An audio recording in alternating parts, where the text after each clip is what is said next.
Rio, a 15-year-old boy, suddenly finds himself in a mysterious white space. As he wonders what's happening, a tall blonde man appears, informing him that he has died. Rio suddenly recalls being hit by a truck and asks the blonde figure if he's God. The man responds that he's more like an angel sent to transport him to another realm. Rio can't believe he gets to be reincarnated, and the angel explains that he can live however he wants in his new life. Well, Rio is a laid-back person who just wants to live peacefully and slowly. The angel has no issue with his choice and explains that the world he'll be sent to contains magic, and roughly 20% of humans can perform spells. Rio possesses talent for water magic, and the angel mentions he'll be placed at a secure house in a forest since he chose a peaceful lifestyle. There will be sufficient food to sustain him for 2 months, and an invisible barrier will keep monsters away from him. Soon, Rio awakens in a forest house and immediately goes outside to test his new magical powers. He then explores his house, which is frozen meat in a cold storage room and an empty bathtub. A knife and 2 beginner books sit on the table, teaching him about local monsters and plants. After this, he ventures outside again to experiment with magic. He discovers he can generate water simply by imagining it, with no need for spell incantations. He wants a hot bath, but can only produce room temperature water, so he decides to start a fire instead. He goes full primitive mode, attempting to create fire by rubbing sticks together. However, he lacks the necessary skill and strength for this. He gives up, but then gets the idea to use sunlight to make fire. For this, he decides to create a lens using ice, imagining water molecules binding together as heat gets removed from them, and successfully manages to freeze the water. He then shapes the ice into a sphere and uses it as a lens to ignite a fire. Thanks to this, he can enjoy a hot bath at night, and he realizes he can create hot water directly by applying modern science principles to magic. The following day, as he eats dried meat for breakfast, Rio thinks he must improve his offensive abilities, since he'll need to hunt monsters once his stored food runs out.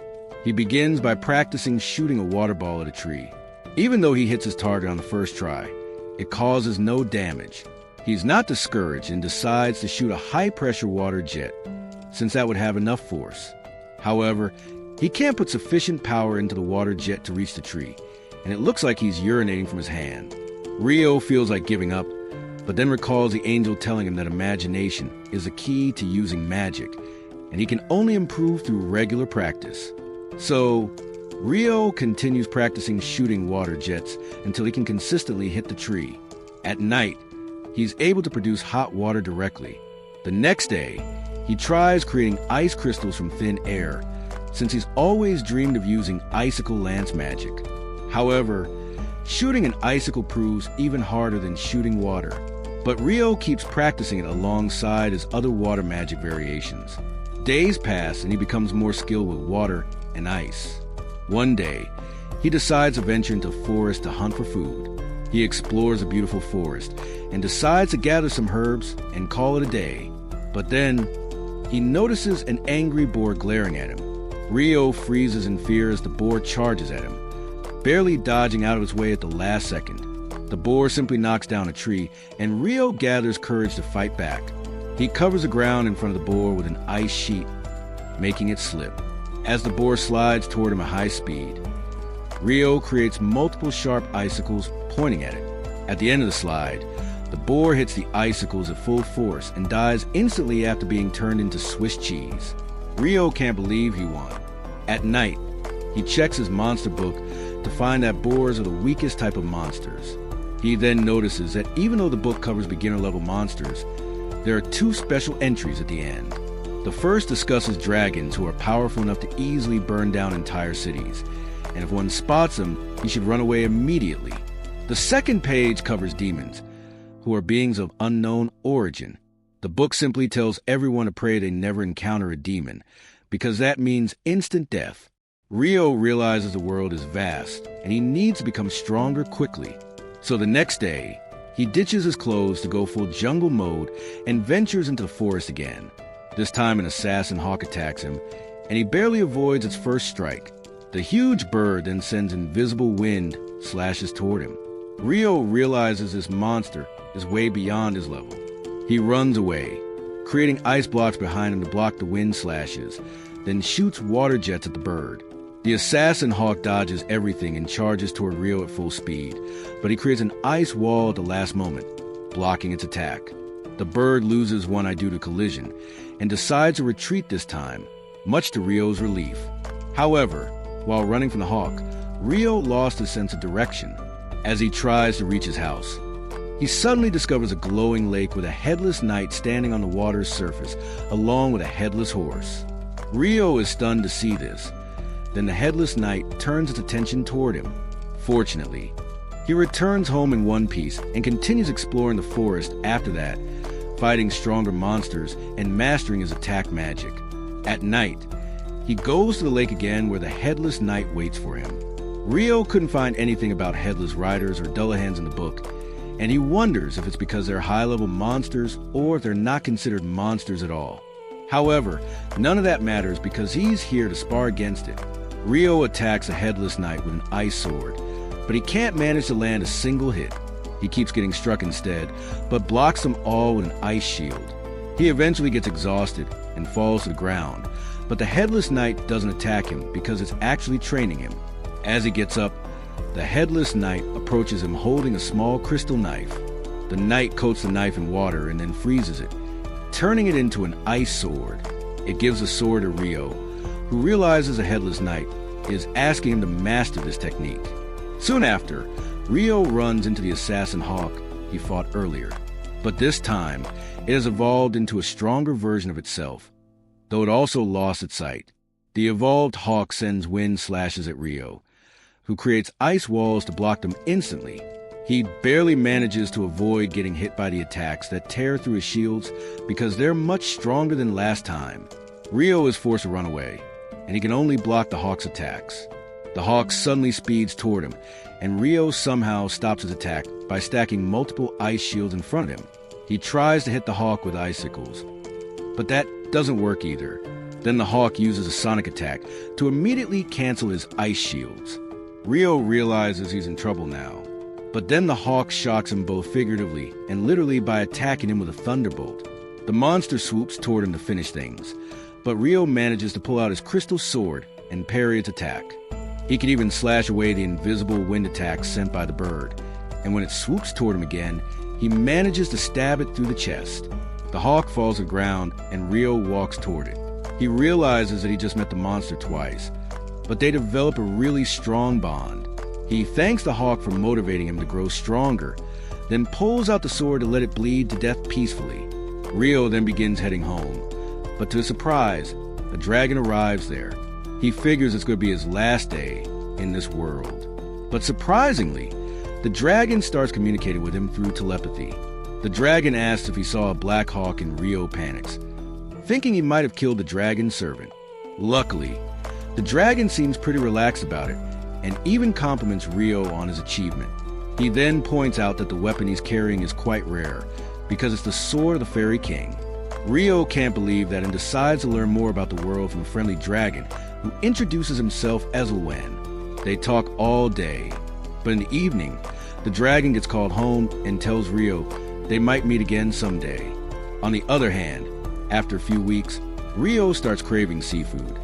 So he visits the beach, but he's shocked to find a shipwreck there. He quickly finds a man near the ship, and upon checking him closely, Rio finds that he's no longer alive. Suddenly, he hears a man groaning and his eyes brighten because this is the first human he's met since coming to this world. The man named Abel has flashbacks to the giant octopus monster attacking his ship during a storm which caused him to fall into the ocean. But when he opens his eyes, he finds himself in Rio's house. He realizes he made it out safely somehow and immediately starts searching for others. As he leaves the house, he becomes even more confused because he has no idea where this place is. Just then, Rio approaches him from behind. Abel is shocked because despite being a fairly skilled warrior, he couldn't sense Rio coming. He's also shocked by his clothing style, but decides to be polite and not mention it at first. Abel introduces himself to Rio and thanks him for saving his life.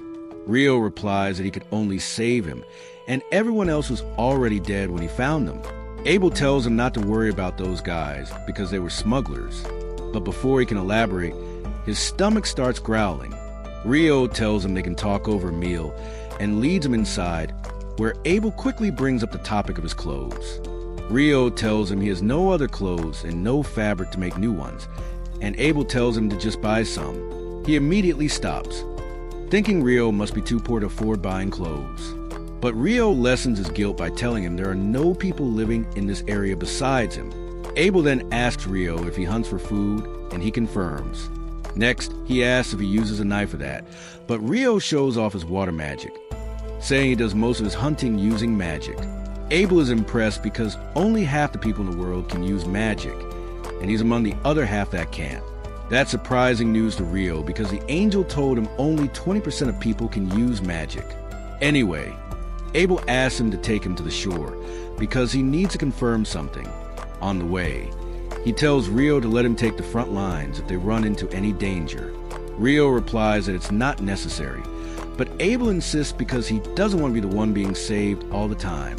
Rio lets him do as he pleases, and they soon reach the broken ship where all the bodies have disappeared. Abel thinks either monsters or the sea took them, and he thanks Rio for rescuing him because otherwise he would face the same fate. Abel then says he couldn't find what he was looking for, and for now wants to meet up with his friends. But the storm sent the ship far south, and he has no idea which direction he should follow now. He suddenly gets an idea and asks Rio if he would like to come with him. Rio is shocked to hear this, and Abel says he could use his help to find his way back, and then he could find him a job that would allow him to live in better conditions. Rio thinks about his offer for a while, and eventually decides to become Abel's guide back to the city. That evening he looks at his garden that he has cultivated with much effort, and feels a bit sad thinking about leaving it all behind. At night, he tells Abel he's going out to say goodbye to someone, and even though the knight is curious about the person, he decides not to pry into the matter. Meanwhile, Rio heads to the lake to see the headless knight and inform him that he'll be leaving the forest for a long time. He thanks the knight for teaching him how to fight, and then takes out his knife, saying he'll fight extra hard tonight. The headless knight also draws his sword, and then Rio charges toward him, pushing him back with his relentless strikes. After a long and hard fight, Rio gets exhausted and the knight returns to the lake. Rio thanks him one more time, and the knight remains silent. However, as soon as he reaches his position, he turns around and summons magical armor from inside the water as a farewell gift. Rio gets emotional upon receiving the armor, and he once again thanks the headless knight before returning home. The next morning, Rio and Abel get ready to depart on their journey, and Rio starts feeling nostalgic about leaving the place he spent so much time in. Soon they encounter a wild boar in the forest, and Abel asks him to let him handle it. He dashes toward the boar with his sword drawn, and then uses a combat skill to turn the poor animal into a donut. Rio is amazed and asks what combat skills are, and Abel explains that people who fight with weapons use combat skills. They camp at a hollow tree at night, and the next day, they resume their journey through the forest. They come across some lizard men in a swamp, and Abel decides to change a route instead of crossing paths with them, because they're quite strong. However, Rio can sense the lizard men are following them even after they change their path, and Abel gets ready to fight them. Rio tells him there are too many of them, and he'll use his magic to fight too. Abel thinks Rio won't be able to fight without his staff, but he's shocked when Rio eliminates 4 lizard men with his icicle lances.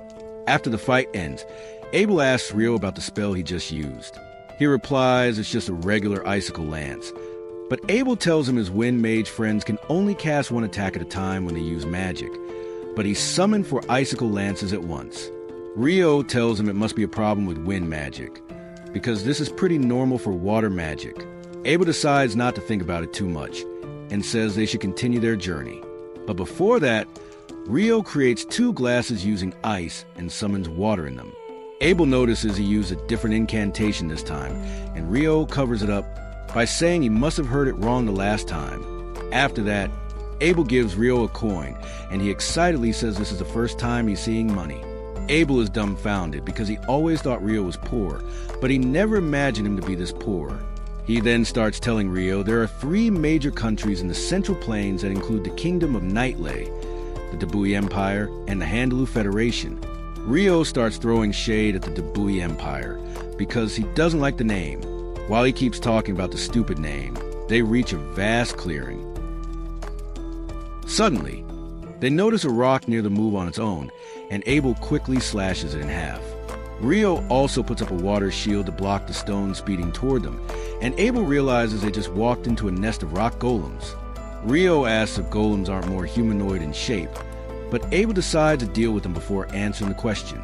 He dashes toward the nearest golem and blows a hole through it, but the golem quickly patches the wound and starts attacking him. Abel retreats, saying their attacks won't be effective on the golems. But then Rio gets an idea. He creates a huge ice cube in the air and drops it on top of the golems, crushing them. Abel is astonished because he's never seen a spell like that before, but Rio uses it a few more times to defeat the rest of the golems. After that, they find a special rock golem with a big magic stone, and Abel says it will sell for a lot. Rio says he'd like to get the magic stone out of other golems as well, but they're buried under ice and he's either too lazy or too dense to just melt all of it. They continue their journey with that, and soon come across a gigantic croc-hippo hybrid. Abel says it's a behemoth, which is a very rare and powerful monster he's never seen before. Rio asks if they should hunt it, but Abel tells him it's not even possible. Just then, some wyverns also arrive there, and Rio gets excited because now they'll see a battle between monsters. Soon, the wyverns begin shooting rocks at the behemoth with magic, but it just roars, canceling out their magic and causing them to fall to the ground. Rio tells Abel the giant monster probably used a magic cancellation skill. Later, as they're having dinner, Abel asks Rio more about the magic cancellation skill because he's only heard about certain traps in dungeons that can do that. Rio gets excited hearing about dungeons, and Abel tells him there's a dungeon in the city of Lon where they're headed. Rio gets annoyed that he didn't tell him about this important thing earlier, and asks if he's hiding something else too. Abel asks him if he at least knows about dwarves and elves, but Rio asks him to give him the details. A few days later, they reach a mountain range, and Rio says they'll find some human settlement after crossing the mountains. Abel asks how he can be so sure, and Rio wonders if he should tell him he met a dragon who told him a lot about this world. He decides to keep it secret in the end, saying it's knowledge beyond human comprehension. Soon after that, they hear a strange sound, and both of them get ready to fight. However, when a powerful monster called Griffin approaches them from the sky, both Rio and Abel freak out. Abel starts having a panic attack, but Rio quickly solves the situation by throwing a chunk of meat up in the air. Abel copies his action, and the griffin collects both pieces in its mouth before flying away. The boys heave a sigh of relief after it's gone, and they agree they wouldn't have lasted long if they picked a fight with something so strong. As they continue their journey, Abel says no human has encountered behemoths or griffins in the past 100 years, and the tall mountains must be preventing them from reaching human settlements. That reminds Rio that the wyverns who fought the behemoth came from the north, which means their nest is nearby. He turns out to be right, as they soon find some wyverns feeding on a monster. Rio wants to fight, but Abel says it takes at least 20 experienced adventurers to face off against monsters as strong as wyverns. Rio tells him they won't be able to avoid fighting in the future, and asks if it would be better if the wyverns were pinned to the ground. Abel confirms, saying he can beat one in close combat. Rio immediately steps out, chanting a long fake spell just to summon 4 icicles to stab the wings of the wyverns. Abel uses this chance to blow their brains out, but then 2 more wyverns arrive there. Rio pins them down using icicles, but without chanting a spell this time, and Abel gets suspicious. Anyway, they defeat the wyverns and collect their magic stones, then continue their journey to the north. Soon they cross the mountain range and arrive at the Green Hills. Abel is surprised and not only fought wyverns, but managed to get many magic stones that will fetch a lot of money once they reach the Empire. Rio suddenly gets curious about which country they're heading to because he's fine with anyone except the Dabuhi Empire. Abel tells him the Dabuhi Empire is a bit farther to north, and Rio appears relieved hearing that. This confuses Abel, and he asks Rio if he has any issue with the Empire. He replies he has no issue with the Empire or its people, but the name is so cringe that he doesn't want to associate with it, and Abel finds that quite odd. Suddenly Rio spots a road in the distance, and seeing that it runs from east to west, Abel realizes the mountain range they just crossed was not ordinary. However, when Rio asks him what he's thinking about, he replies it's nothing and says the road will lead them to a town. Rio gets excited at the thought of sleeping in a bed, and Abel recommends him to try out the food in the town. They reach the town by night, and as they're eating dinner in an inn, Abel suggests Rio get himself registered with the Adventurers Guild, because a guild license will work as his identity card. Also, if he has a guild license, he won't have to pay any tax when entering a new city. He reminds Rio that he just paid a silver coin to cover for him when they enter the town. Rio begins teasing him, asking if he's going to keep track of every penny he spends for a friend's sake. Abel is somewhat cringed out by this behavior, but he continues his lecture and tells Rio that if he becomes a member of the Adventure Guild, the guild will buy magic stones and monster materials from him at a good price. He explains that only alchemists can use those materials properly, and Rio gets curious to learn more about them. However, he doesn't get the chance to ask any questions as the waitress brings his food, and he can't believe his eyes when he sees a plate of curry rice. Rio tries to process how curry rice can exist in this world, because even in isekai anime, the protagonist has to work hard and travel all over the world to create the perfect curry, and he was kind of looking forward to that. The taste of the curry is also as delicious and nostalgic as the one he used to eat in Japan. Rio quickly finishes the plate before ordering more. The next day, Rio keeps rambling about how good the curry was and says it turned out to be another interesting thing Abel kept hidden from him. He playfully tells him to reveal all the secrets he's hiding, and Abel is taken aback by that. But Rio just wanted to tell him about the dessert shops in town. Abel nervously walks away, saying he doesn't like sweets, and Rio is confused by his suspicious behavior. Anyway, they resume their journey and soon reach the town of Lon that's surrounded by vast wheat fields. As they reach the town gate, the guard Nimmer identifies Abel, and he's shocked to see him because he was reported missing a few months earlier. Abel tells him many things happened, and he managed to make it back home thanks to Rio. Nimmer thanks Rio for saving his friend, and then eagerly shakes his hands, after which he starts catching up with Abel.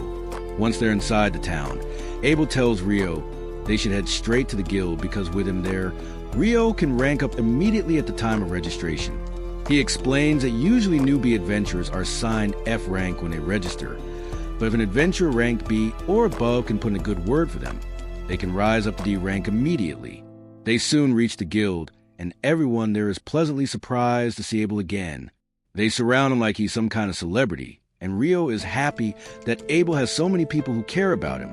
He decides to let him enjoy this reunion for a bit more and steps outside to get some fresh air. He starts taking a walk when suddenly he runs into an elf. While Rio is captivated by her pointy ears and pretty face, the elf girl can't take her eyes off him as well because of his outfit.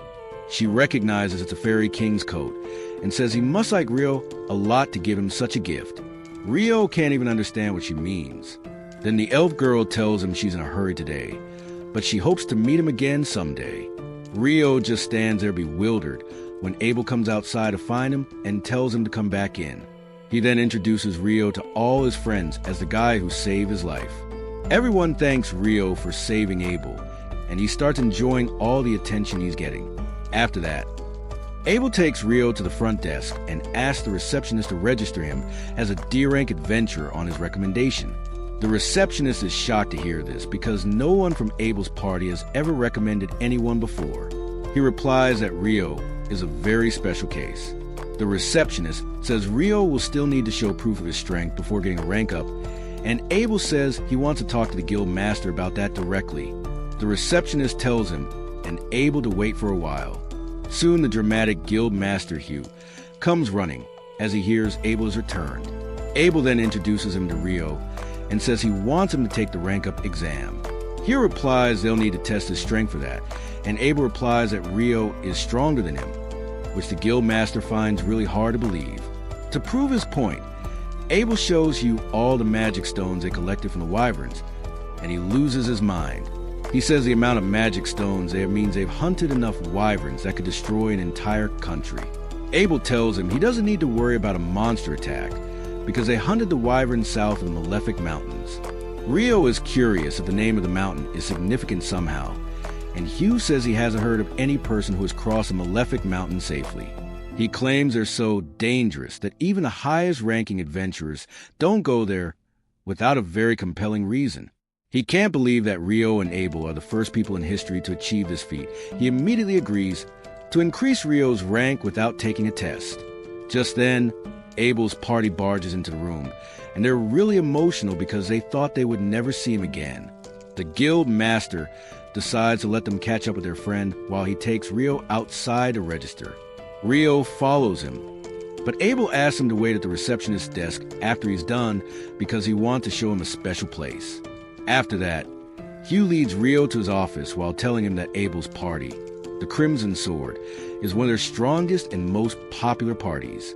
Rio isn't really surprised by that, and he's more curious if he really deserves to be D-ranked right from the start. In response, Hugh tells him he knows how talented Abel is, but he knows he can't defeat a wyvern on his own. That makes him believe Rio played an important role in fighting the wyverns, which qualifies him to be D-rank.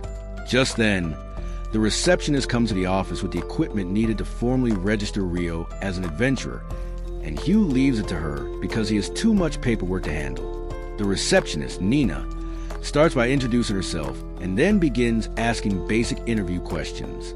She then tells Rio that for 300 days after his registration at the guild, he can stay at the guild lodgings, but then he'll have to find another place to stay. Next, she tells him about the course on dungeon exploration that the guild offers new adventurers like him, and Rio immediately replies that he wants to enroll in the course. Nina tells him to come to the meeting hall 2 days later at 9 o'clock in the morning, and Rio is shocked to learn they have clocks here. Nina then moves on to the actual registration process and tells Rio to put his hand on the crystal device in front of him. As he places his hand on the crystal, it scans his biometrics and uploads the data on the metal plate kept on top, turning it into his guild card. Nina congratulates Rio for officially being registered at the guild, and with that, they leave the office. Soon after that, Abel takes Rio on a tour of the town, saying he wants to buy him some clothes and a staff as payment for escorting him here.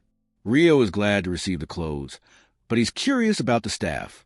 Abel says all magicians need a staff, but Rio replies he can use magic just fine without any tools. He adds that he also uses a sword when he has a fight in melee, so a staff wouldn't really help him much. Abel is surprised to hear this, and he's even more surprised when Rio tells him the small knife he has is actually his sword. Anyway, Rio tells him he needs something more urgently than clothes or a staff, and that's information about the basics of this world. Soon after that, he learns that the hour, day, week, and month in this world are the same as those on Earth. They even use the metric system to measure things. Now he's sure that someone from Earth came to this world a long time ago and changed how things are done, which is why there are so many familiar things here. Just then, Abel returns from the store after paying for the things Rio bought, and then he tells him the main event of the day is still left. He takes Rio to a huge inn where all his friends from the guild are present to celebrate his safe return. They party all night, and the next morning, Nina has to bail Rio out to show him the place where he'll be staying.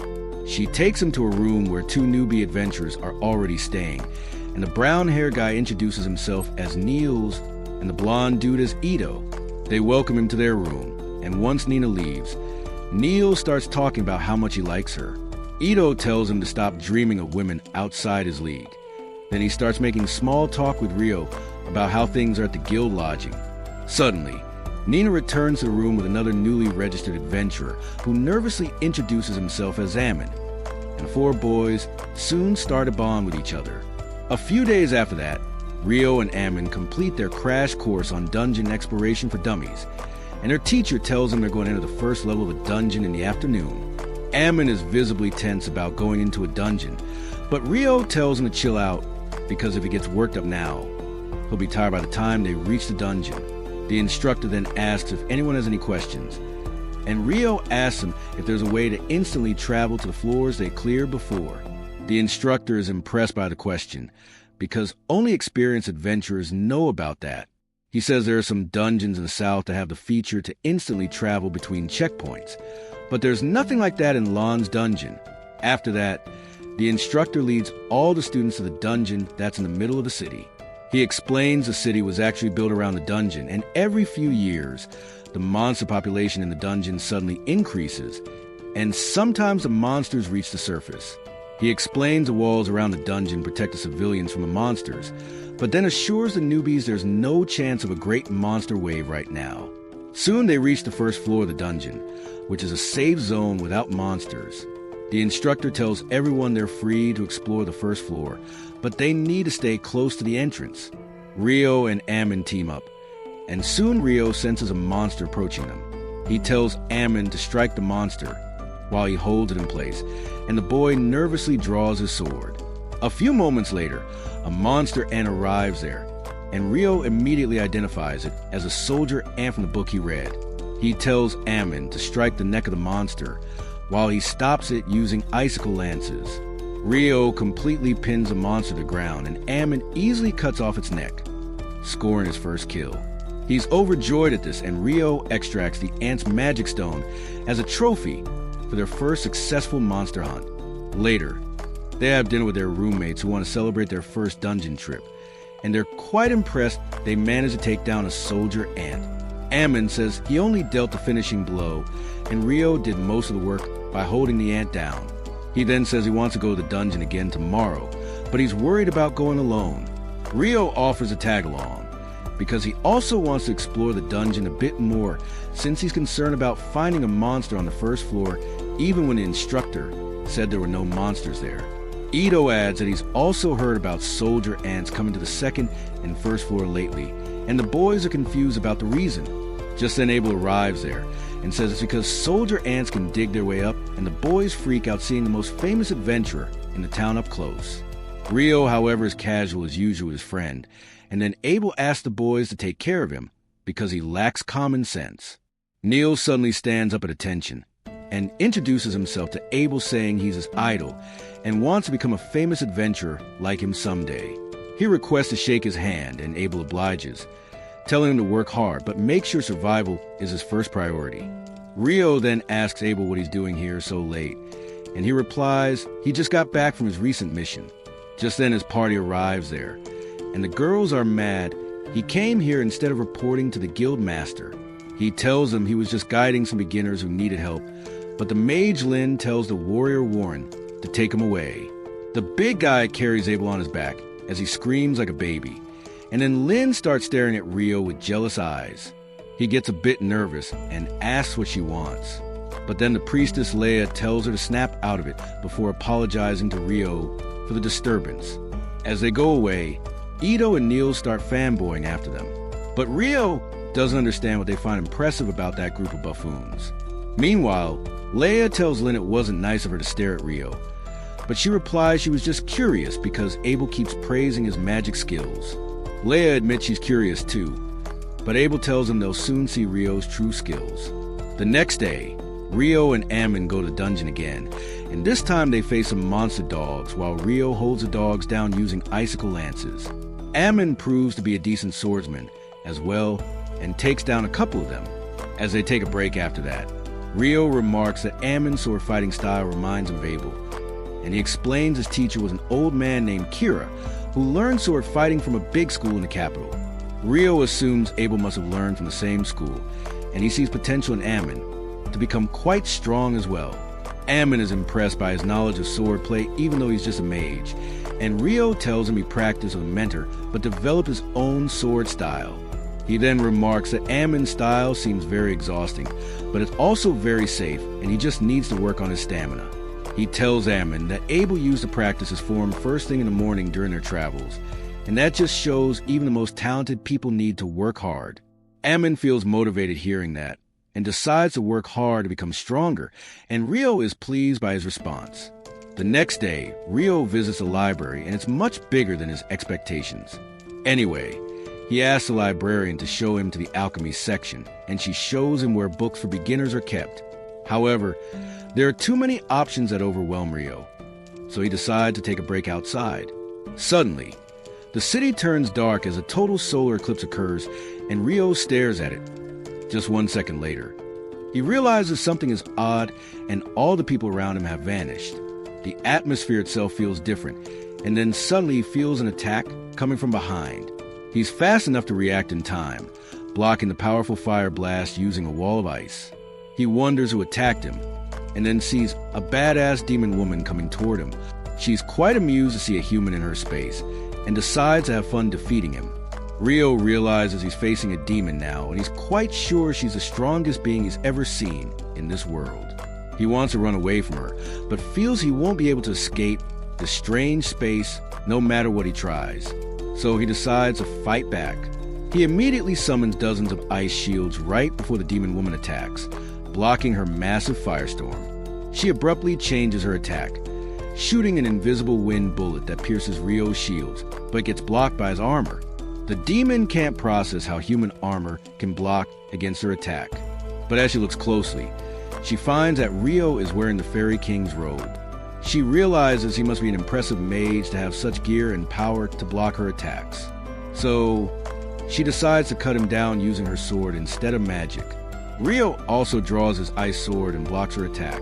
He maintains a defensive position as the demon lady keeps pushing him back, but she's much faster than him, and he barely dodges a deadly strike to his face. He decides to counterattack by shooting hundreds of icicle lances at her, but the demon swiftly dodges all of them, not noticing that the solar eclipse is ending as she wastes time playing around. Meanwhile, Rio realizes she's using wind magic to boost her speed, and then she jumps at him to deal the finishing blow. Rio manages to block it without much difficulty because even though the demon is fast, her strikes are nothing compared to the headless knight who taught him. The demon, on the other hand, is impressed and asks who he is to have the Fairy King's robe as well as his sword. She creates a fireball to attack him, but Rio cancels it instantly using an icicle lance. This angers the demon, and she decides to kill him quickly because he can be a danger to her if the fight goes on longer. She attacks him ruthlessly, but Rio confidently defends against her strikes. He finds a chance to counterattack, and that makes the demon lose her balance. Rio was waiting for this moment, and he launches a barrage of icicle lances at her. The demon creates a wall of fire around her, neutralizing all his attacks. But as their intensity increases, she creates rock walls to protect herself. Rio also changes his attack pattern, using high-pressure water jets to cut through the wall and injure the demon. She's shocked when his attacks hurt her, but luckily for her, Rio was just attacking blindly because of all the smoke. He then decides to go in for the kill, but she jumps straight toward him to block his attack. As they clash midair, Rio notices the demon woman's wounds healing super fast. The moment he gets distracted by that, she sends him crashing into a building. But just as she's about to launch a powerful attack to finish him off, she notices water drops falling from the sky. She's surprised by that, but as a water drop touches her face and scalds her because it was even hotter than boiling temperature, she screams in pain. She immediately covers herself in a rock ball while waiting for the boiling rain to end, and in the meantime, Rio comes down. Suddenly, the demon woman unleashes powerful flame magic, blowing up everything around her. She walks toward Rio menacingly, but by then, the eclipse is almost over, and her sword disintegrates as sunlight touches it. The demon says they won't be able to finish their fight this time, and Rio tells her to get lost already. She doesn't really mind him acting like a jerk and introduces herself as Leonor, asking Rio about his name. He tells her his name too, even though he makes it clear he doesn't want to know anything more about a demon. Leonor is surprised that Rio knows about demons, and she thinks she should have done all she could to kill him instead of enjoying their fight. She then tells Rio they'll fight again in the future, but it's possible he runs into another demon before that. She tells him not to get killed by anyone else because she'll be much stronger next time and finish him off herself. Rio is shocked to hear that, but then the eclipse ends and everything returns to normal, without a trace of the battle that just took place there. Rio feels really odd now, and he decides to buy some books and then get some rest. He first heads to the bank to withdraw some money he got from selling the Wyvern magic stones, and then passes by his dorm room to meet his friends. He notices they're not there, but as he's about to leave the dorm, he finds him being bullied by some other adventurers. Niels and Ito call him a coward for ambushing them when they were injured, but the leader of the bullies, Dan, tells them they can say the same thing when monsters ambush them in a dungeon and they die. Suddenly, his lackeys are knocked out cold because Rio attacked them from behind. He tells Dan he was absolutely right, but he should hear his own advice sometimes. He asks him if he's ready to run now that his friends are down, and Dan immediately rushes to punch him. Rio simply steps aside and hits him in the gut with his sword's handle, causing him to throw up this morning's breakfast. He then moves on to heal his friends, telling them they need more stamina, so no punk can catch them off guard next time. However, before that, he says they should all recover and relax. They hit the public bath, where the priest heals Rio's wound from the wind bullet. Everyone is curious about who could injure Rio when he's so strong, and he decides not to tell them about the demon right now, because relaxing comes first. Soon after that, Ammon, Niels, and Ito start going to the dungeon as a team, while Niels and Ammon fight goblins. Ito stays in the back to assist them and heal them when they get injured. Niels starts collecting the magic stones from goblins while Ito heals Ammon, and they talk about how dangerous it was for them to run into some goblins. Niels says they should retreat now, because going any further will be dangerous. Ito agrees with him, because they shouldn't have found goblin archers on the 4th floor of the dungeon. Ammon, on the other hand, wants to hunt some more monsters and earn some money. But Niels remembers what Abel told them about never risking their life for less important things. In the end, they head back to the surface, which is the greatest save of the day, because just a few floors below, a group of adventurers has met its end at the hands of a huge and powerful monster. Back on the surface, Rio thinks about how Leonore's magic was out of this world, but he was on equal footing with her in terms of casting speed. He decides to improve on his strengths and erase his weaknesses, which reminds him that he couldn't keep up with Leonore's movement speed yesterday. He gets jealous of her wind magic. But since he can't do that, he decides not to be jealous and come up with his own solutions instead. He thinks he should use a water jet to propel himself ahead. Though he's already done it underwater before, he doesn't know if it will work on the surface. He first creates an icy platform in front of himself, and then uses hundreds of small water jets pushing all the points of his back to propel him forward. However, he only goes as fast as an old grandma at a traffic crossing. Rio is really dissatisfied with those results, but he decides to call it work in progress, which is what I call my mental health. He then heads to the library to learn more about demons and alchemy. At the same time, the mage Lynn from Abel's party is also studying in the library. She's trying to find any records of a spell that can create an ice wall thick enough to crush golems, but she can't find anything. She's pleased because she wants to believe that Rio is just a scammer who fooled Abel and thinks only the strongest wizard on the continent can use such strong magic spells. Just as she puts the book back on the shelf, she sees the elf girl, Sarah.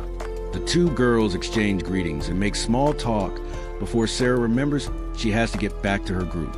On the other hand, Ammon and others return to the guild, and Niels starts stuttering like a simp seeing the receptionist Nina. Ito bonks him on the head as he tells Nina they found goblin archers on the 5th floor, which is unheard of, and that's why they return quickly to report to her. Nina confirms the magic stones and rushes to inform the guild master about the incident, thanking the boys for this crucial information. Hugh is not pleased to hear that goblins were found on the 5th floor when they're monsters that belong below the 10th floor of the dungeon. He thinks this might be the sign of a bigger problem, and asks Nina to summon all the B-rank and above parties immediately. Nina tells him there are only 2 high-rank parties in the city right now, including Abel's Crimson Sword and the White Brigade. Soon, Abel and his party head to Hugh's office, and he's not happy he'll need to work with the White Brigade on this mission because he doesn't like their leader. The girls tell him to stop being such a wimp, and he somehow calms down before entering the office. Phelps, the leader of the White Brigade, is already there, and Abel struggles not to make a face seeing him. Once both of them sit down, Hugh explains that goblins were found on the 5th floor of the dungeon, and the information is fully reliable. He says both Crimson Sword and White Brigade need to enter the dungeon and investigate it for any signs of a monster outbreak. He says the last outbreak happened 10 years ago, and even though it's quite early, there are chances another outbreak is on the way. He offers them an advance payment of 100 gold coins and another 200 gold coins when the mission is complete. But then Abel asks if they're only supposed to investigate the matter. Hugh confirms, and then Phelps asks what they're supposed to do if the monster outbreak has started. The guild master replies they should come back to the surface immediately because they'll lock down the walls around the dungeon and take help from the knights to deal with the monsters. He tells them he's already informed the Lord and the knights' headquarters about this because if it's really a monster outbreak, they need to be fully prepared for it. He then asks both parties if they're willing to accept this mission, and they immediately agree to it. The next day, Rio gets ready to visit the Northern Library by the time his roommates wake up. He tells them he was planning to study more about alchemy and heard that the Northern Library had books on more advanced topics. Ito tells him he's heard right, and D-rank and above adventurers can access the Northern Library. Ammon adds that he's heard rumors about forbidden books being stored in the Northern Library as well. Rio is really excited hearing this, but Ito tells him he needs to be at least a B-rank adventurer to read those books. The boys wish him all the best on his quest for knowledge as they decide to get ready for another round of dungeon raid. Rio soon reaches the Northern Library and immediately likes the vibe of the place. He begins looking around to find the books he needs and thinks that if he asks someone to show him books about demons, they'll surely freak out. However, just as he climbs the stairs to the first floor, he sees the elf girl Sarah there, and he's immediately smitten by her. On the other hand, Hugh and the two high-ranked parties have reached the gates of the dungeon. Just as they're about to open the door, Abel stops Hugh because his instincts tell him something is wrong. He asks Lynn to use her wind magic to scan the first floor for any monsters, and she immediately finds hundreds of monsters waiting for them right in front of the gate. Everyone panics hearing this because this is enough proof that the great monster outbreak has already begun. Hugh orders everyone to fall back and contact the knights and the guild. In the guild, Niels and others see the notice that the dungeon has been closed, and they think it's because of the goblin archers they found. Just then, a man comes running there to announce that a monster outbreak has started, and all the adventurers ought to get on the walls surrounding the dungeon to stop the monsters.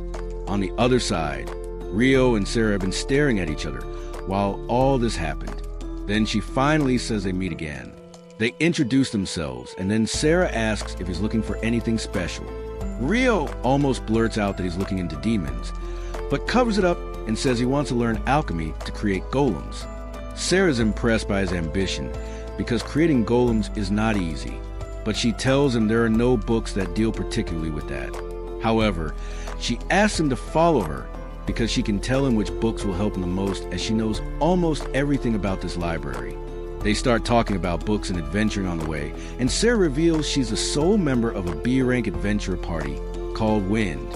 Rio remarks that a friend told him there was only one elf in the city, and Sarah tells him elves don't mingle with humans. But she's an oddball. On the other hand, all adventurers in the city have reached the dungeon walls, and soon the monsters break through the heavy gate. Hugh commands everyone to attack them using magic and arrows, starting a fierce battle against the goblin army. The knights also join them soon, and the situation looks under control. But Hugh is worried because there are more monsters than he saw in the last outbreak. In the meantime, Abel's party runs out of arrows, but just then, Niels brings a barrel full of arrows to him, along with a message from Hugh that his party is supposed to take down the boss monster after the wave of mobs ends. Soon almost all the goblins are down, and Hugh commands Abel and Phelps to lead their parties into the battle. They jump down from the wall, and Lynn uses wind magic to slow down their landing. They rush ahead, dealing with the remaining goblins quickly before reaching the door and waiting for the boss. Soon a goblin general comes out of it, and they think it will all end once they kill him. However, two more goblin generals come out after him, and Abel realizes they're dealing with a goblin king here. He says they need to deal with the goblin generals before the goblin king arrives because they'll become too strong otherwise. He decides that he and Phelps will take down one general each, while Lynn and Leia will take the remaining one. They begin fighting the generals, and Abel manages to cut off his enemy's arms when suddenly he spots the goblin king at the entrance and yells at everyone to get down. The very next moment, a powerful wind slash comes out from the dungeon, killing the goblin generals in one hit. Everyone is shocked by the Goblin King's strength and ruthlessness, but Abel and Phelps know they're the only ones who can fight it. They team up to attack the Goblin King together, but their weapons fail to pierce his armor. Suddenly, Abel dashes straight at the Goblin King, using his skill to turn into a ghost so he can dodge his attack. He then reaches closer to him and uses his combat skill to pierce his heart, but fails to finish the job. The Goblin King tries to attack him, but Abel commands Lin to finish him off as he vanishes again. Lin's wind spears pass through him and hit the Goblin King, taking him down. Everyone is relieved seeing they finally won. But they don't know that things are far from over, as something even more dangerous is still inside the dungeon. Later that day, as Rio returns to the guild, he finds everyone abnormally hyped up while Hugh is buried under a mountain of paperwork. He's sulking in his office because he has to update the local lord and the knight commander about the monster outbreak, and then pay the fee to all the adventurers who took part in the battle. He also has to assess the performance of all the adventurers, send the invoices to the royal capital to get some funds, and plan to repair the damaged facilities while doing his normal job as well. The only relief is that the dungeon is going to be closed off for 1 month. So he doesn't have to worry about that aspect, but Hugh knows that will create another set of problems. Meanwhile, Rio learns from his friends that there was a monster outbreak in the dungeon, and they dealt with it thanks to the top 2 parties. That's the reason for the festive atmosphere, and Rio thinks it's a good reason. Niels begins praising Abel's skills, and talks about how he fought with the Goblin King. Ito adds that Lin dealt the finishing blow with Bullet Rain, which is the highest level wind magic. Ammon says Abel was able to dodge that attack even without moving, and he wonders how he could do that. Just then Abel arrives there, and says he used a sword skill called Perfect Shadow that allows him to dodge all ranged attacks. Niels and others start fanboying as they see Abel, and he also praises him for their help. Meanwhile, Rio keeps thinking about the Perfect Shadow skill, and says whoever named it must have been a genius. Just then, Lin and Leia arrive. They're looking for Abel, and they say they knew he would be with Rio. Rio feels a lot of hostility behind their sweet-sounding words, but then suddenly Lin asks him if he can really create a wall of ice. He confirms, saying his limit is a cube with a 40-meter edge, and Lin can't believe her ears. Rio tells her it wasn't easy to learn and master, but he managed to do it somehow. She asks him if it's an original spell, but he doesn't even know what that means. Lin says it's basic knowledge that most spells are cast by reciting incantations, but Rio says he believes incantations are personal preference. Lin doesn't even get what he's saying, but before she can ask another question, Niels tells Rio the food is getting cold, and he rushes to the food counter immediately. Lin is confused, and Abel tells her that Rio thinks incantations are just used because they sound cool and he can use magic without them, and that's the most bizarre thing Lin has ever heard. Soon after that, jobs become scarce at the guild. Niels and his friends just watch the empty notice board because the jobs were already taken when they came in.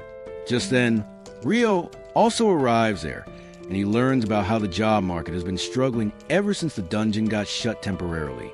The boys ask him if he's here for a quest too, and Rio replies he needs to buy some magic copper, or for his alchemy experiments. They're shocked to hear this because magic ore is really costly, but they know Rio is filthy rich, so it doesn't matter to him. On the other hand, they're struggling to get a job. Rio decides to help his bros out, and he says he'll hire them for a job to mine magic copper ore. Niels tells him there's an abandoned mine near the city, and Rio is glad to learn that. He tells the boys he'll pay them 4 gold coins each just for taking up the job, and then he'll buy each piece of copper ore for 25 gold coins. But his only condition is that they should all return home safe. The boys are thrilled to hear that because they won't make that much money in a year through normal jobs. They ask him if he's sure he can pay this much, and Rio replies it's still cheaper than the market rate of the magic copper ore. They gladly leave the job, and Rio returns to his room. But then he hears some disturbing voices coming from the street. He finds a group of knights trying to take a woman with them, and an adventurer is trying to stop them. Rio watches the drama intensify as the knights drag the girl away, and the adventurer pushes him to free her. This angers one knight, and he draws his sword to teach the adventurer a lesson. However, just as he's about to strike him, he slips and falls, but there's nothing there to make him slip. He asks the adventurer what he did, and he replies it must have been John Cena who tripped him. This makes the knight even more angry, but he falls once again as he tries to get up. Just then, Phelps comes there and tells the knights to back away if they don't want to be punished. They ask him how dare a mere adventurer talk to them in this tone, and Phelps tells him he's not just an adventurer, but also a noble from a Heinlein family. One of the knights realizes it's the same family from which the previous commander of the Royal Knights came, and Phelps declares they're talking about his dad. He then tells them to stop shaming the reputation of knights, and they immediately run away. Phelps then commends the adventurer on his bravery and asks him to escort the woman to her friends. Once they leave, he turns toward Rio's window, who greets him. Phelps introduces himself as the leader of the White Brigade Party and says he's heard all about his amazing magic. Rio panics, thinking Phelps noticed him using magic to make the night slip, but he says he's only talking about what Abel told him. Just as they're starting to talk, Phelps' secretary comes there to take him away, and Rio can tell both of them are really strong. Later, he has dinner by himself, and Abel comes there to sit with him. He remarks it's rare to see Rio alone these days, and he says the same thing about him. He decides to let Rio in on a secret because he could use his help, and soon they find themselves in the entertainment district. There, Abel reveals the captain of knights is his friend, and he's requested him to bring back the troublesome knights who have run away to have fun. Rio understands it now, but then suddenly he notices some shady mass adventurers. He brings Abel's attention toward them and says he's never seen them before, not even at the welcome party. Abel says they get a lot of traveling adventurers because of the dungeon, but Rio remarks the dungeon is closed right now. The adventurers notice them as well, and they immediately try to lure them into a trap. Rio and Abel willingly follow them, but when the thugs try to ambush them, Rio knocks them out with heavy ice stones immediately. Abel then picks up an alchemy tool they dropped, and Rio wants it, but he tells him it's evidence. He then ties up the thugs and finds they're C-ranked adventurers from another country. Abel decides to inform the city guards about them and resume his mission to find the troublemaking knights. Unaware they're targeting Phelps to get revenge for earlier. However, they can't even move once they decide to attack him because the secretary has already paralyzed them with poison needles. She then casts a fire spell, burning the knights so thoroughly that not even their ashes remain. The next day, a research team arrives from the capital to study the dungeon after the monster outbreak, and Hugh immediately gets in a verbal spat with their leader, Clive, because of his unreasonable demands. He wants the city of Lon to provide food and supplies to his entire group when they're facing an acute shortage, and he also wants to open up the dungeon to research it.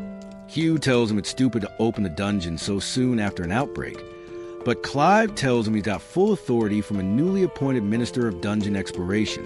The two of them get in a deadlock, and the debate doesn't seem to end.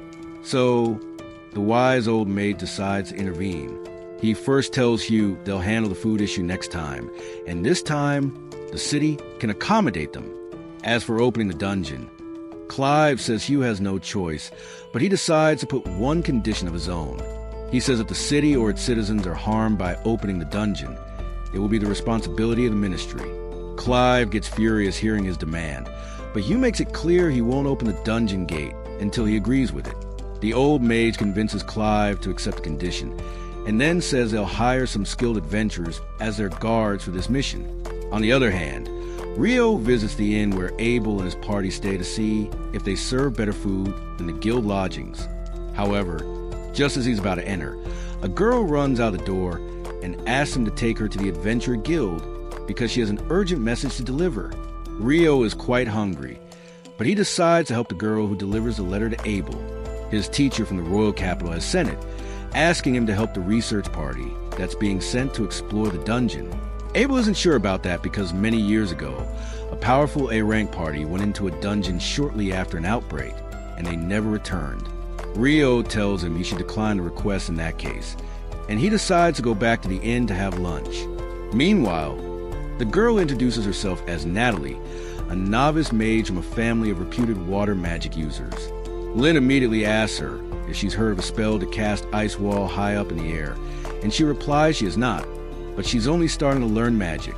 Natalie asks them if there's someone who can cast such spells, and they tell her the guy who brought her here can do that. She's surprised to hear that, and Abel once again starts praising Rio. He then orders his party members that they should never fight Rio under any condition, because they won't be able to defeat him together. He also tells Natalie that if she needs help and she can't find them, she should immediately go to Rio. The next day, the research team gets ready to enter the dungeon, and in the end, Abel accepts the request to guard them. He knows the old mage from the past, and they talk about the mana detector tool that can transmit signals of mana from the dungeon to the analysis team that has set camp outside. 3 days pass after this, and the research team reaches the 7th floor of the dungeon, but they don't find anything unusual at all. However, Clive and his team from the Royal Academy seem to be in a hurry to find something, and Abel decides not to bother with pompous jerks like them. At the same time, outside, the lower-ranked adventurers receive updates about things going on in the dungeon and the jobs they can take, while it's still off-limits to them. Rio has a question in his mind, and he asks Hugh about the color of the magic stones that the monsters from the outbreak dropped. Hugh tells him it's an excellent question because all the goblins dropped yellow magic stones when they're supposed to be green instead. Meanwhile, Clive and his team suddenly come across a suspicious gate in the dungeon that gives strange energy readings. They think it must be a portal leading to a faraway place, so they set up their equipment around it. However, just as they try to touch the gate, everyone suddenly vanishes. Natalie, who is taking the readings, is shocked because the readings also stop coming as soon as everyone vanishes. Luckily, everyone has been teleported to the same location, and Abel confirms the safety of his team before uniting with the senior mage. Clive, on the other hand, orders his men to begin examining the strange grassland they have reached, but he tells them to be careful because they don't know what kind of dangers are lurking here. His right-hand man comes there just then, asking what they should do now. Clive has no idea, but at least his theory that the monsters came from the 38th floor of the dungeon has been proven wrong. He now realizes the monsters came from this strange place that was beyond the gate. He thinks this is a great discovery, and with this he'll be able to rise to the position of minister in no time. As he's grinning to himself, the other researcher points out some figures on the horizon, and they look like some creepy Pokemon. On the other hand, Natalie and the data collection team are worried about the lost signal. Suddenly, the signal returns and tells them the exploration team is on the 40th floor, but it vanishes immediately again. Just then, a guy named Christopher arrives there, and he introduces himself as a representative of the Magic College. He asks the researchers from the academy what they found and asks them to share whatever they can, despite the fact that their organizations are rivals. He says a few minutes ago, the people entering the dungeon vanished, and if they don't figure out what's going on, it might be too late for them. The researchers are shocked, and Christopher explains he hired some adventurers to enter the dungeon, but just as he was about to enter the staircase after them, they all suddenly vanished. The researchers are shocked to hear this, and their leader verifies they also found their team vanishing just a few minutes ago, and then their signal reappeared for a brief moment. But they were on the 40th floor. Christopher is shocked to hear this because no one has even made it past the 38th floor of this dungeon yet, and he knows even B-rank parties struggle beyond the 30th floor. The researchers tell him about Abel's party that's guarding their team, and Christopher says he's already sent a message to the guild master to ask for his help. However, Natalie panics, realizing no one might be able to solve the situation. In this condition, her only hope is Rio, because Abel told her to contact him if she can't reach out to anyone else. She immediately runs away to find him, leaving everyone confused. On the other hand, the news about the research party vanishing reaches Hugh, who starts panicking. He decides to head over to the dungeon entrance immediately and tells the receptionist to get everyone on standby, but not to reveal anything to them until he confirms the situation with his own eyes. Meanwhile, Rio is wandering around the library, unable to find any helpful books. As he climbs up the first floor, he starts wishing to see the elf beauty Sarah again. The universe listens to his prayers because Sarah spots him as she's returning some books. Rio eagerly goes to her side, and as they start talking, he reveals he was looking for records of past eclipses and monster outbreaks to compare them. Sarah tells him she knows where exactly those documents are, and she tells Rio to follow her. On the way, Sarah begins learning about Rio's theory that solar eclipses and monster outbreaks are connected, and she believes he's right.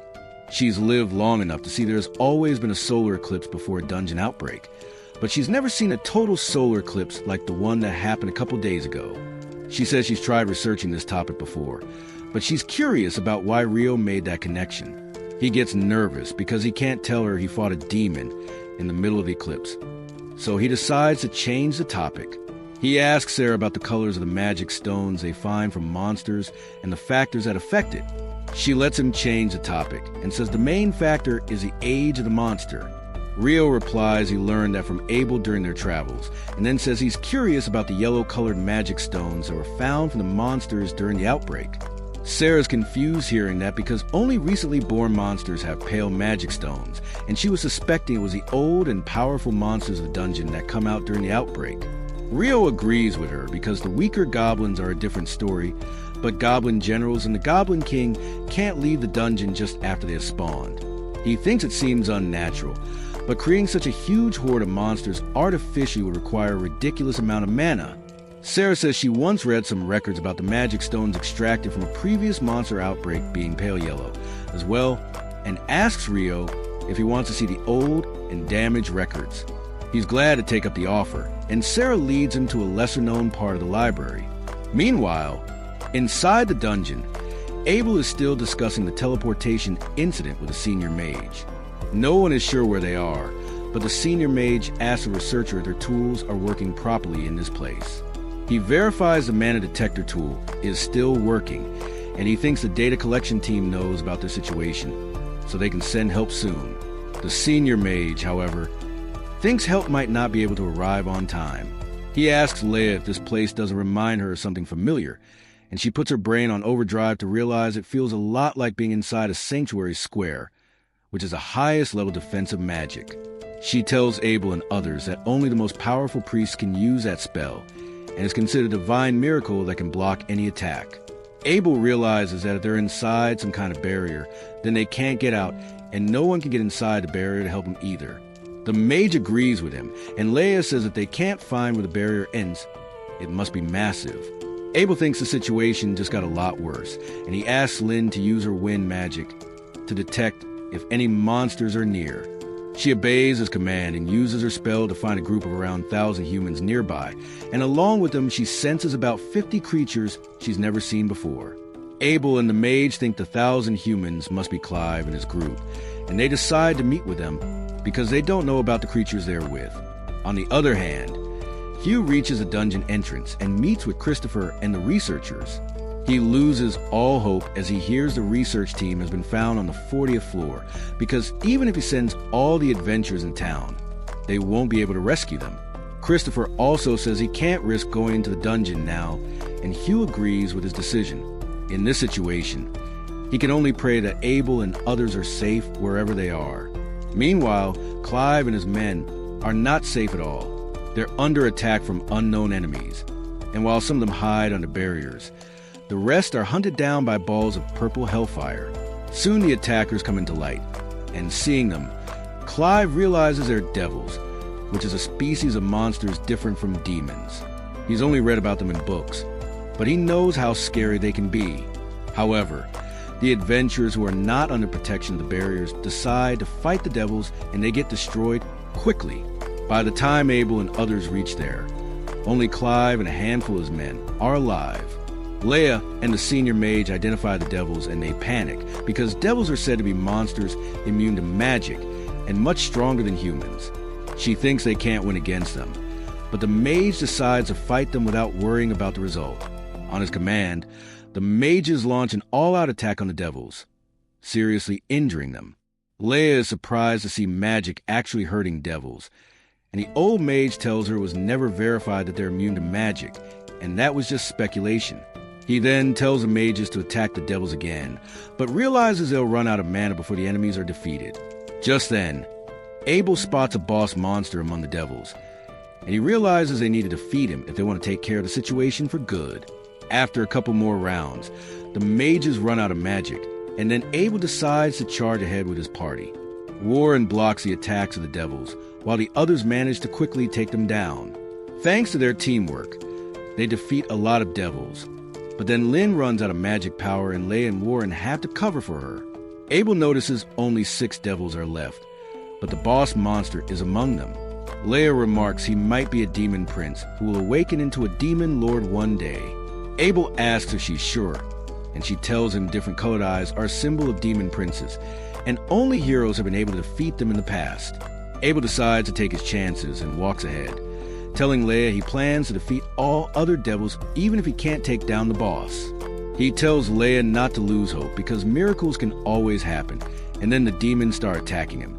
He takes down a couple of them quickly, but then the demon prince suddenly attacks his party members to blow them away from the battlefield. He walks toward Abel for a one-on-one, and his speed alone is enough to scare Abel. The demon prince pushes him aside with a single swing of his sword, and then gets close to him again. Suddenly, Clive and his group attack him, but their magic doesn't do any damage against the demon prince. Instead, its minions begin to shoot projectiles at them, destroying their shields, forcing them to run away. Abel decides to risk it all by using a skill that allows him to dodge the enemy attack at super speed.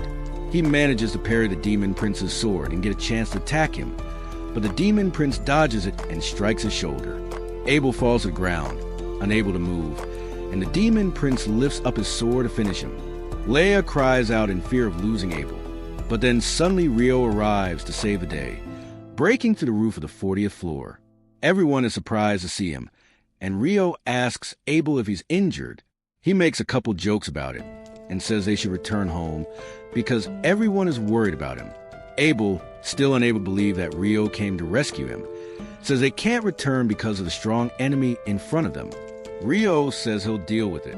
Abel panics as he explains the enemy is a demon prince, and Rio says it's a baby demon lord, which explains why it's so weak. No one is able to understand what's even going on in Rio's brain as he walks toward the devils. The lackey devils at the back try to attack him, but he cancels their projectiles with icicle lances. He then creates a water jet behind them to instantly remove their heads, and then gets face to face with the demon prince. Rio draws his sword, telling the demon prince they should get over with quickly because he doesn't have all day. A few minutes ago, as Natalie found that Abel and others were stuck on the 40th floor of the dungeon, she ran to find Rio immediately. He wasn't in his dorm room, and his roommates told her she should find him in the North Side Library. She didn't even know where North was, but once she got the directions from the boys, she ran to find Rio. Luckily, she met him on the way and immediately asked him to head over to the dungeon because Abel and his team were in danger. Rio decided to get the details on the way and immediately put her in a carriage made of ice. As he dragged the carriage to the dungeon gate, he learned about the disappearances in the dungeon, but he was curious about why Natalie approached him. She told him Abel had asked her to contact him in case she needed help and he wasn't around. Rio understood the assignment immediately and rushed toward the dungeon gate. The guards told him no one was allowed inside, but he just created ice walls to cut them off, easily entering inside. After that, he decided it would take too long to reach the 40th floor using the normal method, so he used his water jets to carve a way to his destination quickly instead. Now, he's standing in front of the demon prince, asking him to make the first move. He takes a stance, and as the demon prince attacks him, Rio quickly moves to the side and hacks his neck cleanly. He thinks the monster is quite slow, but at least the job is over quickly. However, the demon prince just picks his head back up like a legend and attaches it in its place. Rio thinks he might be troublesome to deal with, but he decides to see just how much the monster can regenerate. He instantly creates hundreds of water jets to chop him up into tiny pieces, and one of the water jets destroys his magic stone, turning him into dust. Abel is shocked to see that Rio just casually demolished a demon prince. He thanks him for saving all of them, and the nonchalant Rio asks him to repay that debt by treating him to dinner tonight. Abel tells him he'll treat him for the entire week, and Rio is glad to hear that. Just then, Leia comes there and hugs Abel tightly, while Warren carries the unconscious Lynn to safety. The senior mage also comes there to thank Rio for helping them, and he replies he was lucky to have made it here in time. He then notices a lot of people already died before he came, and Abel tells him they should harvest the magic stones from the devils and use the money from that to support the families of the dead people. Rio likes the idea, but then he focuses on the monsters called devils. Abel tells him everyone here saw them for the first time because they haven't approached humans in centuries. Rio is curious about the difference between demons and devils now, but he decides to think about it later. He says when he came here, he sensed a strange magic field around the place that vanished when he defeated the boss. The old mage says it must be the protective barrier that was blocking anyone from entering or exiting the zone. Rio then tells him that while he was on the 39th floor, He used a spell to scan the nearby area and found something strange near the stairs. He suggests they check it on their way back because it might be connected to this incident, and everyone agrees with him. But before that, they extract the magic stones from the devils that are quite dark in color, and even the senior mage is seeing them for the first time. Leia says there are no magic stones from devils, even the museums and libraries maintained by the church. The senior mage adds that devils are supposed to have space-time magic because they always appear out of nowhere, and Rio begins to think something is missing in all this information. Somewhere in another dungeon, a party led by the hero Roman finds a dark altar, and they use it to summon the Demon Lord. However, instead of Demon Lord, the demon Leonor arrives there. She's quite surprised to see humans who think she's the Demon Lord, and when she hears about Roman being a hero who will defeat the Demon Lord, she gets hopeful that he'll be really strong. She decides to fight him, but the fight ends in a split second with the hero skewered on her sword. Leonor is bored out of her mind, so she immediately goes next to the altar and takes the black stone on top of it as her loot. The other adventurers are too scared to fight her, and she tells them to help the hero instead, because they can still save him. The adventurers obey her and heal the hero, who curses Leonor, still calling her the Demon Lord. She tells him she's not the Demon Lord, but actually someone much more powerful than him. She tells Roman his party might be able to defeat the current Demon Lord, but that doesn't make him strong enough to challenge her. She begins talking about how she met a human named Rio, who was equally strong as her, and tells the hero to become 1,000 times stronger if he wants to reach his level before vanishing through a portal. Back in Rio's dungeon, they find a cracked black sphere just like the one Leonor took away in her dungeon. Everyone is curious about it, but they can't find any information on it, so the old mage decides to take it to the surface to investigate. They soon reach the surface, where Hugh is glad to see that at least Abel and his party returned alive. However, he plans to talk to Rio about his actions before anything else. He asks him what he was thinking when he trapped the guards in ice walls and headed inside the dungeon. Rio meekly apologizes, but the old mage stands up for him, telling Hugh that if Rio hadn't come in time, they would all have died. Hugh is shocked to hear this, and the old mage tells him they can talk out the details in a tent, and he decides to thank Rio for saving everyone's life. Later, the old mage tells Hugh they ran into 50 devils on the 40th floor of the dungeon, and there was even a demon prince among them. Hugh is terrified just by imagining this, and he thinks it was thanks to Abel's party that they managed to survive. The old mage tells him Abel and others were good, but they were no match for the demon prince. However, Rio came to their rescue at the last moment and made quick work of the demon prince. Hugh can't believe this, and the old mage says Rio should be their top priority right now. He wants to make sure Rio stays on good terms with their country, but that will be hard to do if the brain-dead nobles try to interfere in the matter. That's why the mage suggests they leave Rio's name out of the official records to protect him from the nobles, and Hugh agrees. The next day, Rio leads his roommates for some morning exercise, but they can't keep up with him. He decides to leave him behind and returns to the city, where the smell of curry pulls him toward a restaurant. Surprisingly, he finds Sarah there too, and while they eat, she asks him about his rank and other stuff.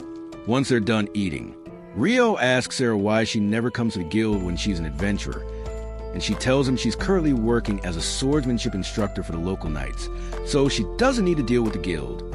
Rio is surprised to hear that, and Sarah tells him she's much stronger than she looks.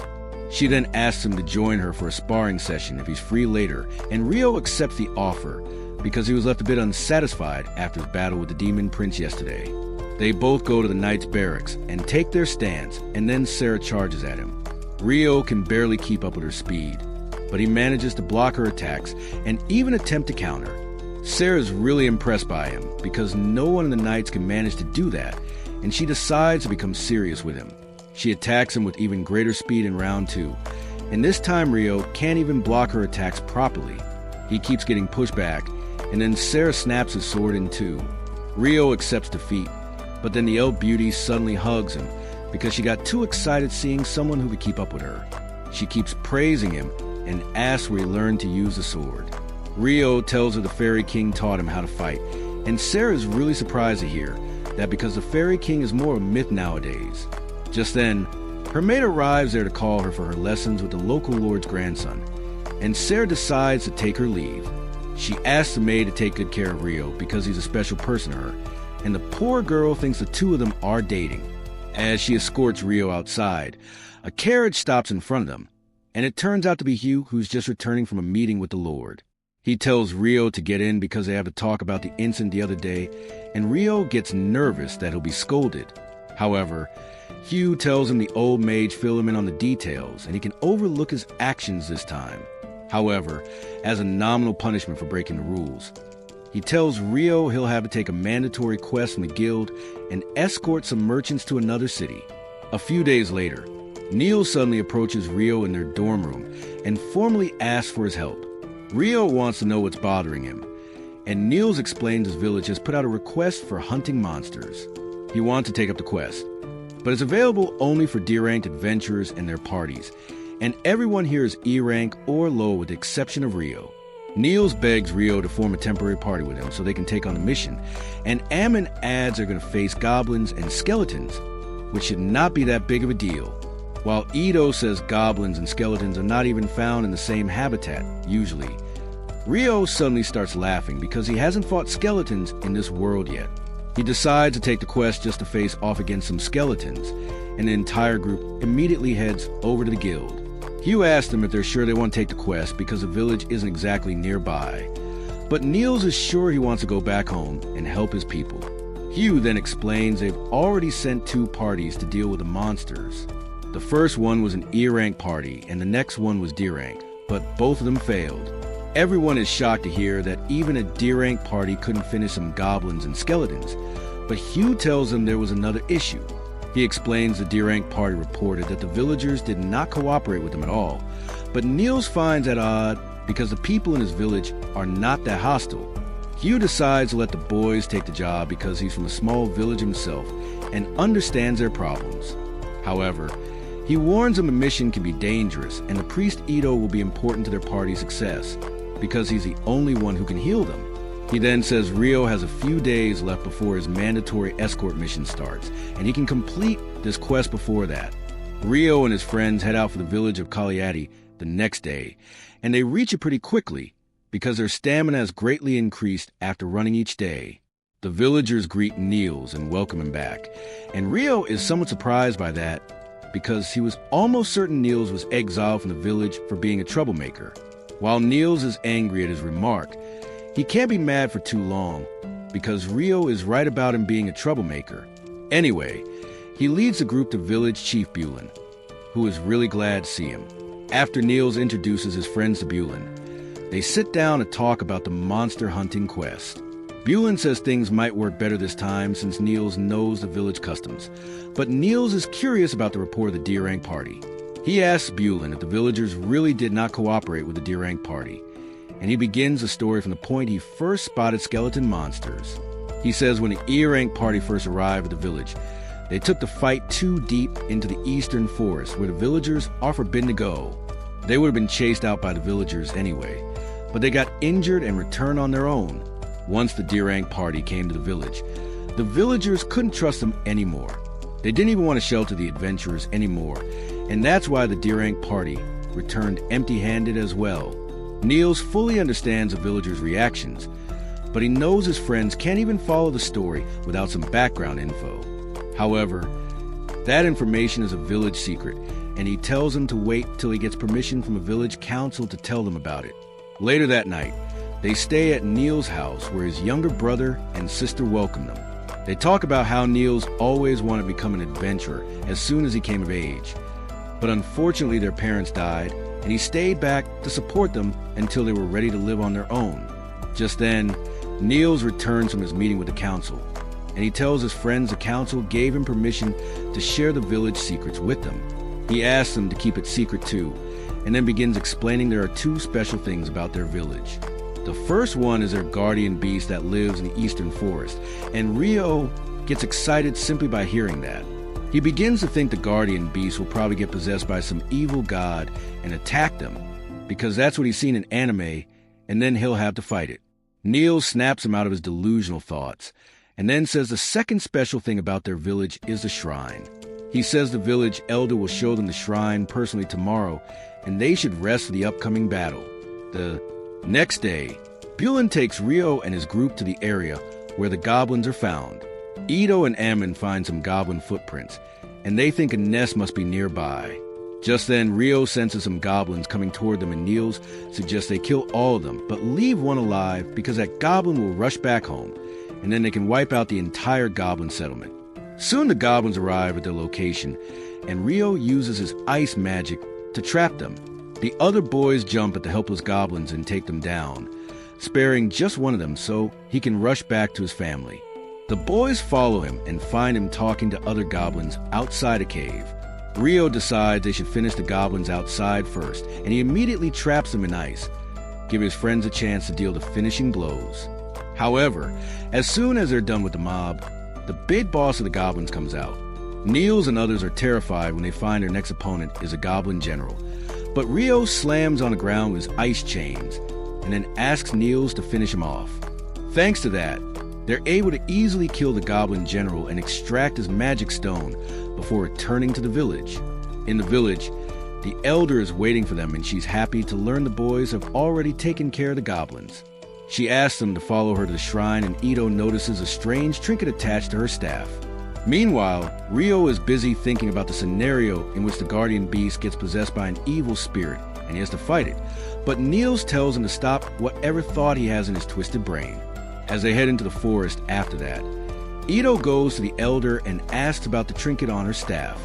He recognizes it as the crest of the Earth Mother Goddess, and the granny is impressed with his knowledge. Ryo is curious about the story, and Ito explains that once upon a time, there were 7 gods who were worshipped in this country, but now all the churches just worship the goddess of light. The elder says even though the other gods have been forgotten by most people, their village has worshipped the Earth Goddess for generations. She then explains she can use healing magic as well. But unlike the priests who need incantations and spells, the followers of the Earth Goddess can cast magic even without that.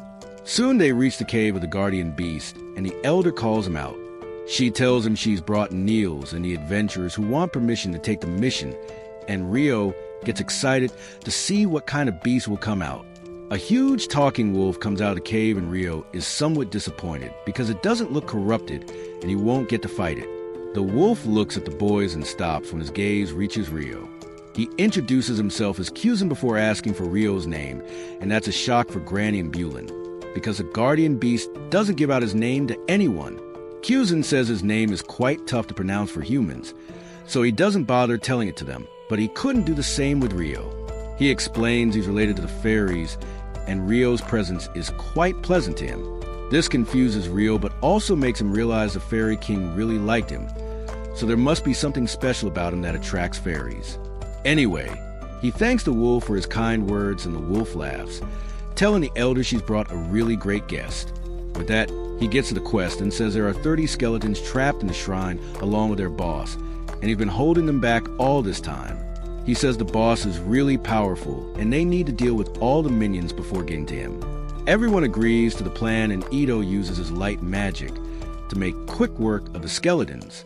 Once the normal skeletons are defeated, Ammon and Niels open the shrine gate to reveal the giant boss skeleton locked there. Ryo immediately turns their swords into ice hammers, telling them to use the hammers to damage the boss while he stops it. However, before the fight starts, he creates an ice flower high in the sky to signal Kuzin to release the seal on the gate. As the wolf releases the seal, the boss skeleton rushes out of the shrine. Ryo immediately uses his power to create a sheet of ice on the floor, causing it to slip, and then Ammon and Niels start wrecking it with their hammers. The skeleton boss keeps slipping every time it tries to get up, and it takes a lot of time for Ammon and Niels to defeat it. Once they're done, everyone decides to check the inside of the shrine, because even the elder has never gone inside herself. They find a statue of the Earth Goddess at the end of the cave with her holding a broken sphere in her hand. The elder remembers the elder before her used to talk about the goddess statue, holding a shining jewel that suddenly turned black one day and then shattered. She also remembers the guardian beast talk about the cave receiving a unique mana from another place, and thinks something really strange is going on here that created the monsters. She decides to seal the shrine with her magic to ensure the strange mana doesn't reach it and no more monsters are spawned. With their mission accomplished, the boys head back to the town of Lan. On the way, they talk about how it's been almost 300 days since they became adventurers, and that means they'll soon be kicked out of the dorms. Niels and Ito have already been planning for that day, and they ask Ammon and Rio to join them once they rent out a house to live in. Ammon immediately jumps on the offer, but Rio tells him he needs some time to come up with an answer because he has other factors to consider. Soon after that, they return to the city, and it's time for Rio to take up the compulsory escort job. Coincidentally, all of his roommates are also escorting the same merchant to the city of Whitnash.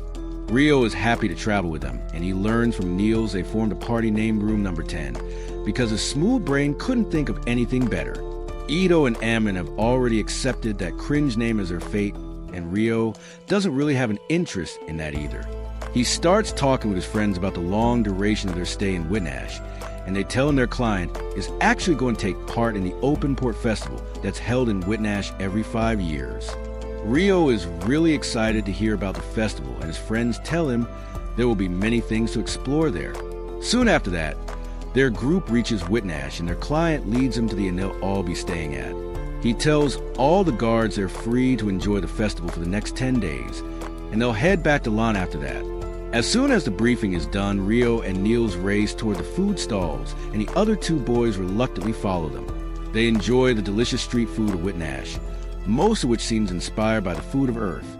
The next day, a huge line of guests appears outside the gates of Whitnash, but because one important guest is having issues with his papers, everyone else has to wait for their turn. One of the waiting guests includes Oscar, the greatest wizard of the Debuhi Empire. He's a bit annoyed at the delay already, but then his assistant asked him if he knows the reason the Emperor sent him here.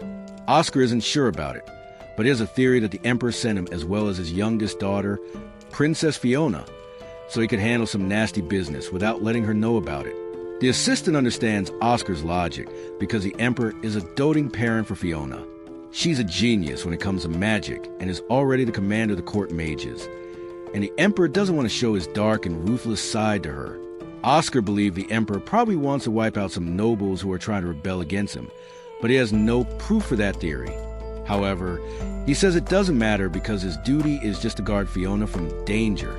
Later that night, a party is organized of nobles visiting Whitnash, and Fiona attends it along with her elder brother Conrad. While Conrad socializes with the guests and handles the diplomacy, he notices his sister is tired and he tells her to get some rest. Fiona gladly takes a chance to go to her room and plop on the bed because she'd rather be training with her troops instead of attending a party like this. The next day, the festival begins with grand procession, and Rio spots Abel sitting uncomfortably among the special guests. His friends spot him too, and then Niels begins staring at Fiona. Ito tells him she's a princess who's way out of his league, and he should stick with the receptionist at the guild for now. Just then, Lynn and other members of Abel's party arrive there, and Rio asks him what Abel is doing among the VIPs. Leia tells him Abel is here as a representative of their guild master, who's going to arrive here the next day. Just then, Lynn notices a thick wind magic barrier protecting the special guests, and Ito is curious about it because he thought it would just be a normal magic barrier. Lynn tells him she's heard stories about a treasure passed down the family of the Lord of Whitnash that can create a wind barrier, and she believes the stories are actually true. Rio is really excited to hear about a treasure that can cast magic, but Lynn tells him it's highly inefficient, so they only use it for special occasions like this. Leia agrees, saying protecting the high-ranking nobles and royals from different kingdoms is worth the cost, and Rio wishes nothing bad happens during the festival. With that, Lynn turns her attention to Fiona, saying if the commander of Debuhi's magic forces is here, her lieutenant must be here as well. Rio is curious about this guy, and the girls begin telling him about the legend surrounding the famous infernal magician. He said to have burnt 1,000 soldiers with a single spell and one-shot a wyvern among his other feats. Leia says they don't know how much of the rumors is true, but she doesn't want anything to do with such a dangerous man. With that, Abel's party leaves on their way, and Niels tells Rio they should also explore the festival. Rio agrees, but just as he's turning around, Oscar passes by right next to him. They immediately get away from each other to avoid a collision and politely apologize to each other. Rio leaves with his friends, but Oscar keeps staring at him for a while. After that, Oscar gets busy buying snacks for the princess because that's the mission she gave him. He's already having a hard time carrying everything to the crowd, and on top of it, his assistant orders him around, making sure they don't forget anything from the list. On the other hand, Abel and Prince Conrad bump into each other, and Conrad remarks that Abel looks like someone he used to know. Abel tells him he must be mistaken, and then starts talking about how he sat next to Fiona earlier. However, he's also more interested in Oscar than in the princess. But Conrad makes an excuse about spotting a friend in the crowd and leaves him abruptly. Meanwhile, Princess Fiona returns to her room and plops on the bed again. Shortly after that, Oscar and his assistant return with snacks, and he's really exhausted because he doesn't like crowds. His assistant mentions he almost bumped into a guy earlier, and Oscar replies he was really fast to react, so they wouldn't have collided even if he didn't move. Fiona asks who they're talking about, and Oscar tells her about Rio saying he dressed like a magician but could move like a swordsman. Anyway, he serves as Fiona's walking microwave oven and heats up the snacks for her. She's really happy about that and thanks him, calling him her teacher. But Oscar isn't really comfortable with that. The next day, Rio and his friends enjoy an archery competition, and Ammon and Ito register as participants. They try to hit targets floating over the sea, but fail to hit anything, and Rio asks Niels if he isn't going to try it out. Niels proudly tells him he's never touched a bow in his life. Just then, Abel arrives there and starts laughing, because he was also just like Niels back in the day. Rio uses this chance to push Abel to take part in the competition, and despite not being in the mood to do so, Abel manages to hit bullseye on the farther target. Everyone erupts into cheers as soon as he hits the target, but Abel can't bask in the glory for long enough as his party members arrive there. Leia smiles coldly at him, asking why he didn't come to them as soon as he got free. While he tries to talk his way out of trouble, Lynn reaches over to Rio and friends. She tells him Abel promised to spend the day with Leia, but since he didn't come see her first thing in the morning, she's livid and now he's in trouble. With that, Leia drags him away and Neil starts fanboying after Abel, while Ito starts singing about Leia. At the same time in Lan, Sarah is searching everywhere for Rio. When she can't find him, she goes to the guild and asks the receptionist about him. The receptionist, Nina, tells her Rio is currently out of the city on a quest, and he's not going to return for a couple of weeks. Sarah is frustrated to hear this because she really wanted to share some new information with Rio, but now she has to wait for him to return. The next day, Rio and Ito watch a boat race in which Niels and Ammon are participating. However, things take a turn for worse when the bully named Dan also shows up for the race, and Niels instantly picks up a fight with him. According to the rules, the players are allowed to attack each other in the second half of the race, and both Dan and Niels take full advantage of this rule. They begin attacking each other with their oars while their partners try their best to cross the finish line first. However, the two muscleheads break their oars while fighting and snatch the oars their partners were using right in front of the finish line. Their boats come to a standstill as the two morons duke it out, and soon all the boats that were way behind them overtake and complete the race.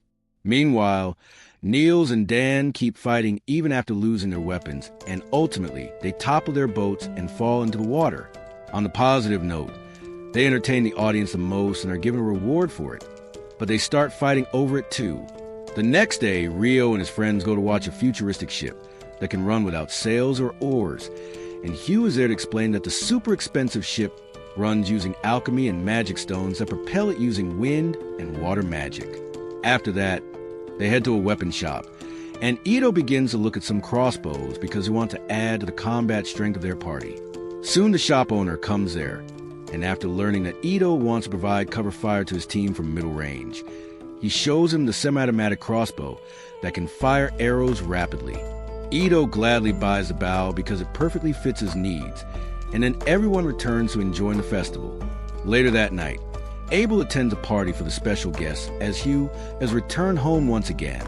He meets with Conrad and Fiona, and once they leave, he begins missing his sword. Even though he realizes that with the wind barrier in place, he doesn't need it. But he doesn't realize he just jinxed himself as well as the other guests. Suddenly, Another guest calls him to the side for a private chat, and at the same time, the treasure cast in the wind barrier starts malfunctioning. The magician's operating in panic as the barrier is dispelled, but they don't get to worry for long as some assassins attack them and quickly end their lives.